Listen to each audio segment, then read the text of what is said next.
Hello everybody, it is the return of the Drip King, Jimmy Baby, and I am here to give you the last AEW Dynamite on TNT recap.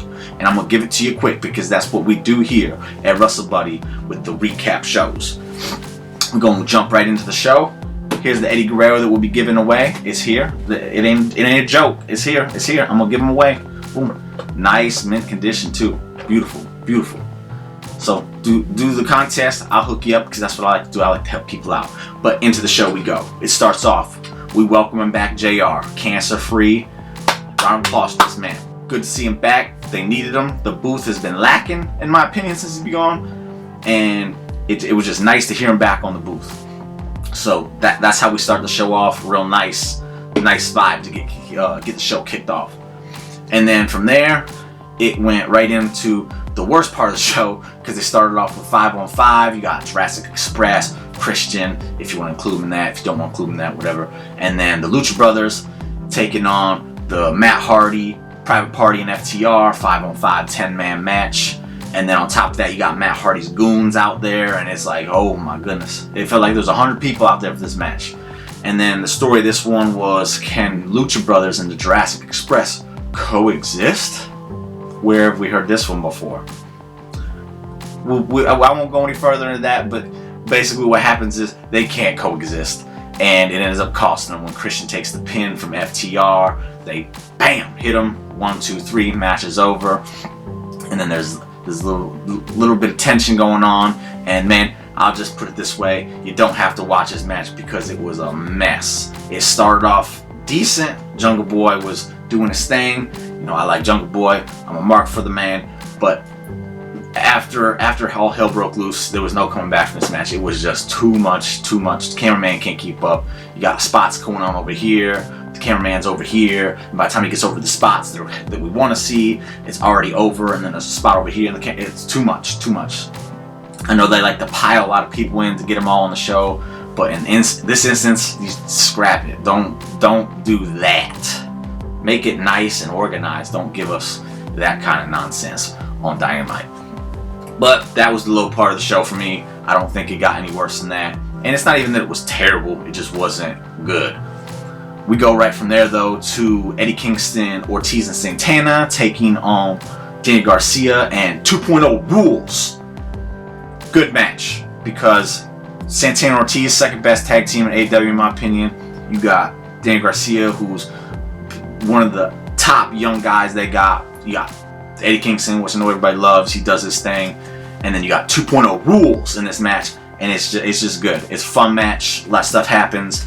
And then ends up when 2.0 gets the pin.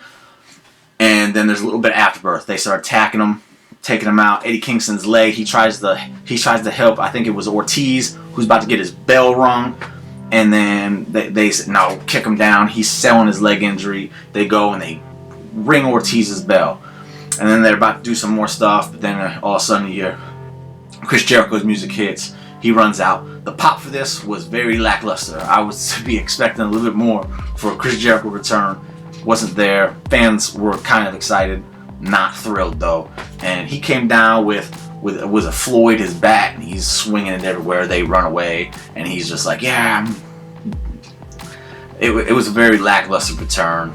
Afterwards, you got Chris Jericho and Eddie Kingston going face to face, yelling at each other. He goes, I don't want your help. Chris is like, I ain't here to help you. I'm here with my friends. And he's like, those are my friends.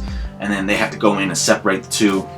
So we're getting into an Eddie Kingston, Chris Jericho rivalry, which isn't a bad thing. I think the promos for that will be really good, and I think it's a good spot for both of those men at this point in time. From there, we go to an MJF promo in the back with his chairman, Sean Spears, and then Wardlow sitting in the back on the couch, just agitated, aggravated, all that. You can tell he don't even want to be there.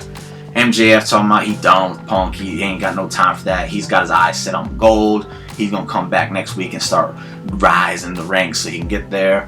He references Wardlow doing his little powerbomb symphony, how he needs to just knock that off, pay attention, and start doing other stuff.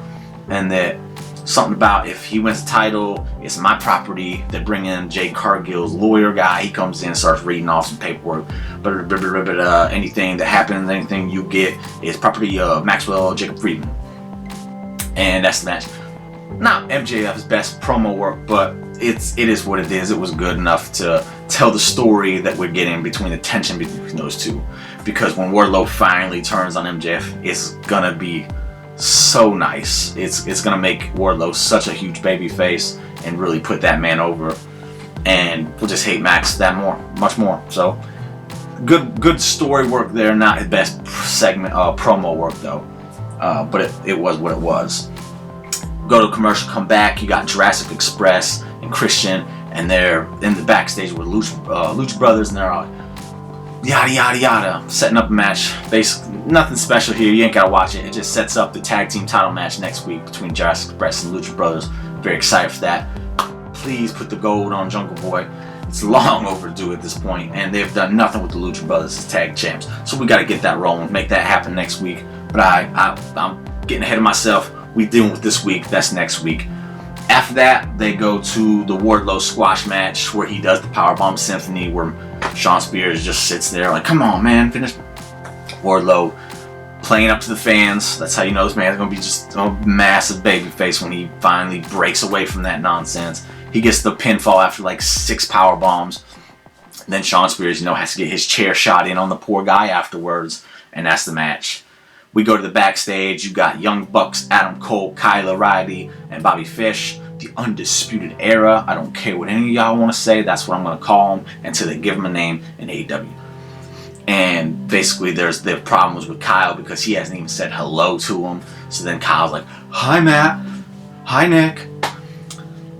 They're like, tension. There's tension there. It's good. They're building something up there. But then Kyle says, "I need to talk to Adam alone." So the Bucks leave. Adam's like, "Yeah, it's fine. Go. Leave, Bucks. Get out of here." "Thank you, Adam. Get rid of the Bucks. Get them off the TV. I don't want to see them." And then they're like, "Hey, Bobby, you too." So then the problem is, well, in NXT, they were in a blood feud. So what do they do tonight? They address it and say, "Hey, I know that factions are the name of the game here in AEW. Yep. We all know that." And he wants to know, he goes, "I know Bobby's got my back. I don't know if you do, and I need to see that tonight." Adam's like, yeah. End of the segment. Good, because it addresses the problem that the people on the Twitter machine are complaining about, and it's building some more layers to the story of Elite versus Undisputed Era. It's gonna be good. It's gonna be good. That's all I need to say. So from there, we go to Lambert and Men of the Year. They come out. I know a lot of people hate this man. I love him. He's a babyface though. He can talk all the nonsense he wants. This man's a babyface, and I'll tell you why. Because he's running down. What's he saying? He's saying Brandy is a joke of a wrestler, and then he goes at Cody Rhodes, talking about he got a Transformer tattoo on his neck, calling it out. And then he even references Cody being the VP and pulling the strings because he's the best heel in wrestling. If you haven't checked it out, you should check out my article on that. Back to the show though. And then out comes Brandy Rhodes. I know I said the 10-man tag was the worst part of this show, but I forgot Brandy Rhodes came out because I get her out of my head whenever I see her because she's changed the channel, get her off my TV. But she comes out and she tries to go toe-to-toe with Dan Lambert on the microphone. She calls him a bobblehead wannabe, Paul Heyman.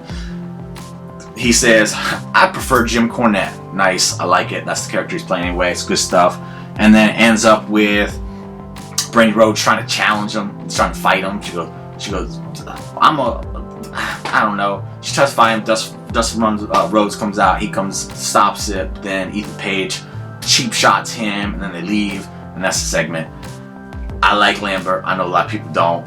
I personally do. Babyface though, because he's going after Brandy Rhodes, and we all do not like that woman. We want her off TV, so they should have let him go. He should have Brazilian Jiu-Jitsu'd her right out of AEW, off the TV. That would have been babyface move of the year to me. We go commercial break. We come back. They do a Page versus Danielson hype video. I noticed they're doing a lot more of these throughout the shows. I like it. It helps keep things fresh when they're not on the television. So even though we didn't have Hangman Page, we didn't have Bryan Danielson, my bad, I'm sorry. Even though they weren't on the show this week, we got a hype video. We were reminded, like, oh yeah, they're still doing this. They're going to be facing next week. It's nice. Good stuff. After that, we got the Thunder Rosa Jade Cargill match. I like Thunder Rosa. She's probably, arguably the best female wrestler in AEW. I personally pick Serena Deeb, but Jade Cargill is not it. And I think we all know where this match was heading. We knew Thunder Rosa was going to do her best to make it a watchable match, and Jade Cargill was going to win. We knew this, just how it was going to happen. And this match was not easy to watch. There was a long commercial break, picture-in-picture, and I feel like they were trying to do that to disguise Jade Cargill's lack of in-ring ability, especially to carry such a long match out with her. It wasn't terrible by no means, but it was very hard to get into. It ended when masked person comes and smashed a bottle over Thunder Rosa's head while the lawyer man was distracting the referee. Then Jade Cargill picks her up. Couldn't even really get Thunder up for a finish because she was just so exhausted, and then dropped her, pinned her 1, 2, 3. After match, Thunder Rosa's mad, attacks Jade. Here comes the masked lady again. Starts attacking her, beating her down, takes off the mask. It's Mercedes Martinez. No pop. Sorry for her though, because she's a solid addition to the women's division. She's going to really help them out. And then out comes Ruby Soho to make the save for Thunder. And then now we get Ruby Soho versus Jade Cargill next week for the TBS title. You really should have done Ruby Soho versus Thunder Rosa. Don't put the title on Jade Cargill. This girl is not ready. There's not a knock on her. She has a lot of potential. She has the look, but she cannot have these matches, and tonight was proof of that. But again, I'm getting ahead of myself. Back to this show. We go to commercial, we come back, we get a Riho versus Britt Baker hype video, another one like before, Paige and Danielson. They're not on the show, but it's nice to see them part of the show, so they're fresh, we know what's going on. After that, we have CM Punk promo. He's coming out for the first time ever in Daly's Place at Jacksonville. I know this because they told me probably 20 times throughout the whole show, on top of the 20 times they probably told me today on the Twitter machine. He came out, he just cut a promo saying, yeah, I'm done with MJF too. We beat him last week. I got the team with the legendary Sting. I got the team with Darby. We beat him last week. And now I can focus on the gold as well. And then he basically ended it with saying it'd be a real shame if someone was to come in and interfere with MJF's quest for gold. So obviously they're not done, even though they say they don't care about each other anymore. And they're just dragging us out. Good, because you don't want to rush it all and then blow your load this early on. Take time, make this the pay-per-view match. You should be selling this on pay-per-view, and that's what they're going to be doing. I like it. It's going to be good. Winner of that will most likely, most definitely be taking on whoever the champion at the time, probably still Hangman Page, and they're building this nicely. I like it. It's good. But the promo itself was just more lackluster, just to get him out there on TV, and you could tell that's all they were trying to do by how many times they were like, it's the first time he's ever been at Daly's Place. Cool. He's on TV every week though. It's not a big deal. After that, go to the backstage. You got a Ricky Starks and Willie Hobbs promo where they're talking about Dante Martin. It's nice to see Ricky Starks on Dynamite. And then basically it boiled down to Hobbs saying, well, you don't want to go round 2 with me, Martin. Remember what happened last time? Please get Hobbs on TV more. Get him in the ring. Let him destroy people. That man is a beast. He's every bit the beast that Wardlow is. Maybe even better. I think I like him better than Wardlow. Get him on the TV. Get that man. Get that man out there destroying people. But then, before they go to commercial, they're doing the picture-in-picture. They bring Sammy Guevara out with his little cue cards. And basically, during the picture-in-picture, he's holding them up saying, I lost to Cody. I did this. 2 Crossroads later, I'm not the champion. My New Year's resolution is to beat the American Nightmare and win back my TNT title to be the champion again, and that was it. I guess it works because it's picture-in-picture, so we don't have to... They like doing picture-in-picture, and that's perfect. Do the cue card promo with it. So it was what it was. I just told you what happened, though, so just fast forward. That's all he said. Come back, and we get our 3rd hype video of the night. Maybe a little overkill, but still, I guess it's cool because they did a Serena Deeb and Sheeta one, which is cool because it's a secondary women's feud, and they're really giving it the attention. So I like that they're trying with the women's division. Matches are getting a lot better. They just need to get more time for them, and it's nice to see that. I can't wait for them to finally have another match so they can maybe redeem that last one, because it was pretty underwhelming in my opinion. But that was the hype video. After the hype video, you got Brian Pillman in the ring with Tony Schiavone interviewing, calls out Malachi Black, challenges him. Malachi Black shows up. Malachi Black disappears. Brian Pillman leaves. Crowd doesn't really care. I feel so bad for Malachi because he came in so hot and then he's just cooled off so much, and it sucks for him. But it is, like I always say, that's the way she goes. Then we get our fourth hype video of the night when we get Tay Conti and Anna Jay versus Penelope Ford and the Bunny, hyping up their match for Rampage. It's going to be a tag team street fight so that feud can finally be done. We can leave it in 2021. We can start 2022 fresh away from that, because I don't think anybody cares about it anymore. Rampage does have a nice card from what I saw. Cody's going to be taking on Ethan Page, so Cody can bury someone else, because that's what my man does now. Whoop, whoop.